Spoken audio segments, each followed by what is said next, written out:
Nisikia vizuri sana. Wewe unaonekana kama ni shabiki wa mpira. Vipi leo? Kipi kimekufanya uje kwenye mpira? Na ni ushawishi gani uliopata?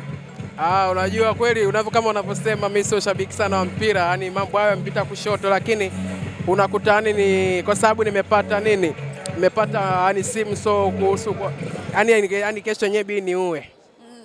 Kwa unategemea utapiga show au vipi? Na uwa mwanzo mwisho yani. Kwa sababu Harmonize na yuko hapa ndo maana wewe umeweza? Hamna kwa sababu tu unajua tumpata simu, unajua huwezi kujileta sehemu ambao ni shoti haujaitwa, unajua zile. Karibisho huu akuja hapa uwanja wa Taifa ulipata kwa nani? Nani aliyekukaribisha kabisa? Unajua management ndio imewasiliana mpaka imefika hapa, sio kwamba eti HARMORAPA ndio kwamba kuja hapa bila taarifa na nini. Unajua zile. Naendana bwana na wifi. Hivyo tu ya. Yote anaitwa nani? Biziota. Dada anaitwa nani? Naitwa Ziota.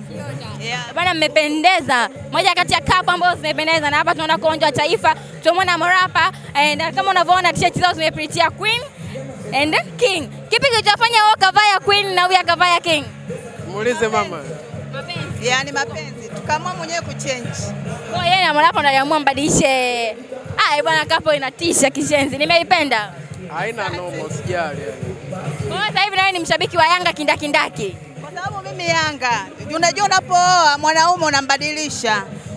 Mimi ndo nilimwambia twende hapa, tuje hapa kwa kuwa naye mwenyewe ana show zake. Akasema basi poa, lakini before alikuwa amegoma, alikuwa amekataa kabisa. Akasema mimi siwezi kwenda kuperform kwa sababu mimi sio timu yangu. Nikamwambia no, mimi ni Yanga.